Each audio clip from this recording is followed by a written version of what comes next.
Let us proceed with the first song.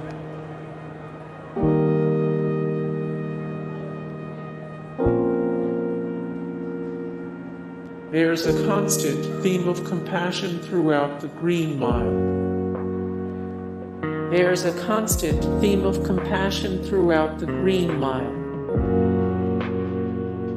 The Dark Tower series tells us to stand up for what we know is right.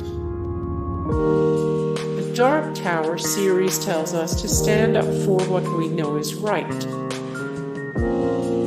The Shawshank Redemption is the ultimate story of salvation. For anyone who has seen The Shawshank Redemption, it's hard to deny the film's powerful and ultimately uplifting message.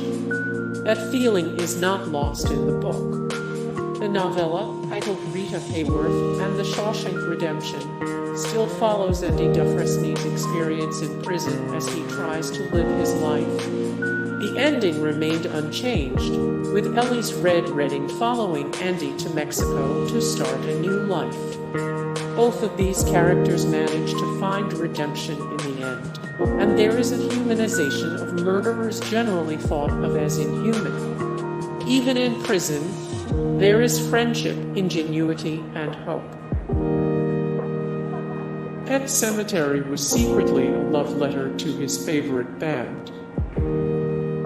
While Pet Sematary has themes of loss and grief, and the message is a very dark one, it still has one aspect that carries a brighter tone. In the novel, Stephen King repeatedly referenced one of his favorite bands, the Ramones. He'd mentioned them in other novels, but it was this book that actually got the band's attention. After a show they performed in Bangor, where King lived, they talked about Pet Sematary, which was soon becoming a movie. Still quite the fanboy, King asked if they would be in his movie, and the band wrote a song called Pet Sematary. It proved to be very popular. Salem's Lot explores male intimacy. Like many other novels written by Stephen King, Salem's Lot uses themes of small-town America, traumatic childhoods, and supernatural elements.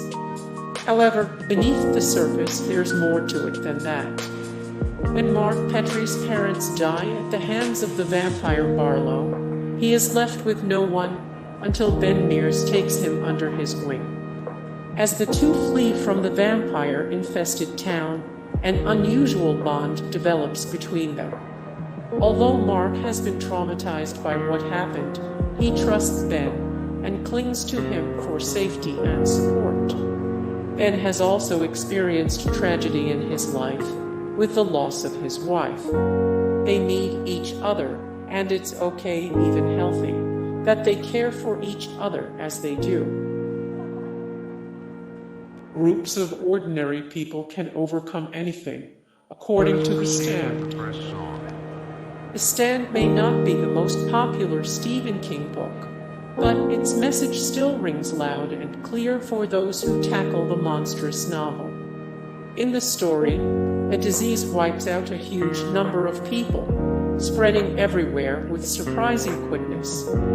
Randolph Flagg, the book's villain, acts as a force of evil against survivors, and the only people left to stand up to him are just normal, everyday people.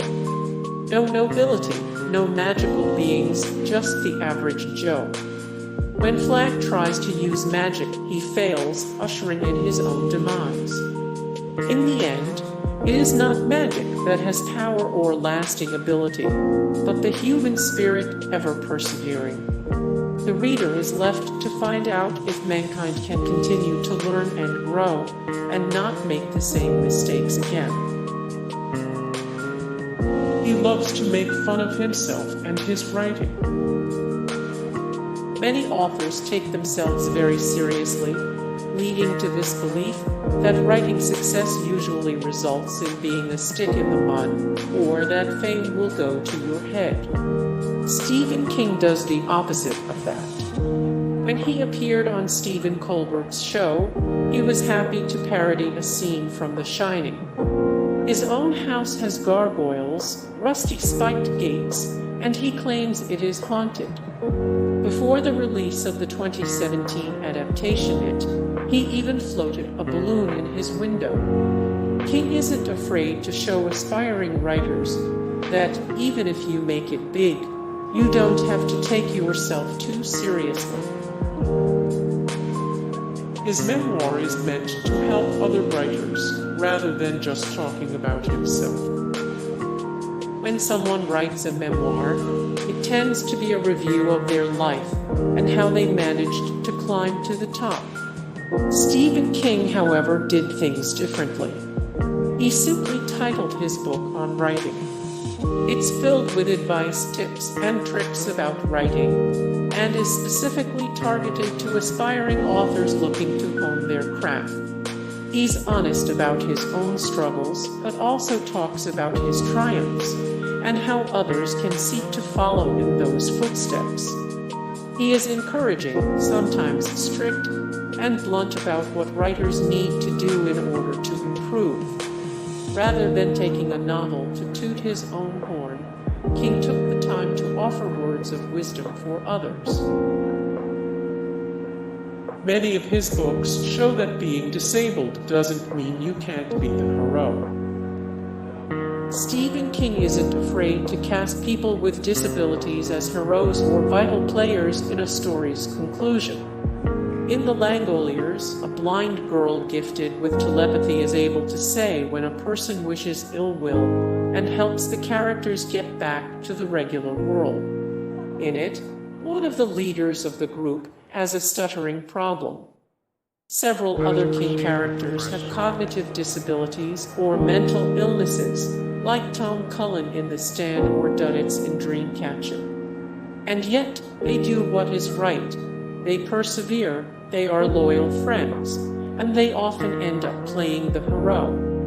Many times, they also have supernatural powers. In the end, King isn't afraid to say that people with disabilities can still save the day. Carrie contains a well-deserved dedication to his wife.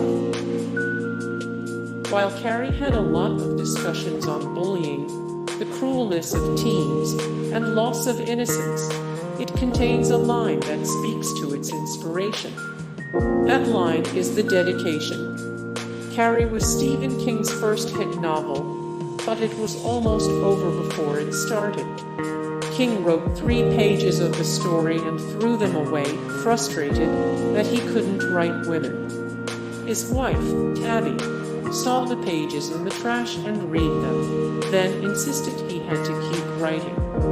To King's surprise, the novel was a huge success and even spawned a major movie.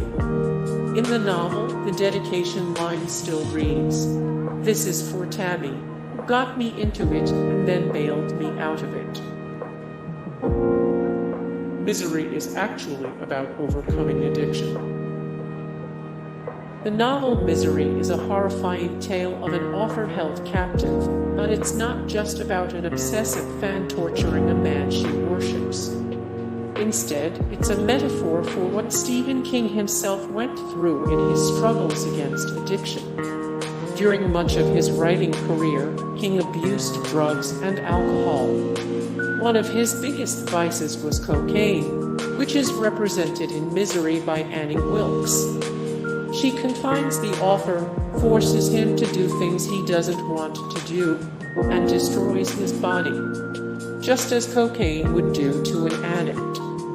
In the end, the author fights back and escapes from Annie. Although he's damaged by the experience, he does get free, telling the reader that recovery from addiction is possible. It demonstrates that friendship is stronger than evil. While it may be absolute nightmare fuel for anyone afraid of clowns and it features a lot of child murder, there's really an uplifting message at the core. In the novel, kids who were previously outcast or bullied manage to come together to find companionship in each other. They embrace and own the insults that have been hurled at them for years and form the Losers Club. On top of the theme of finding friends and belonging, The ending of the novel reveals a timeless message. The kids work together and use their friendship to keep one of them safe from evil.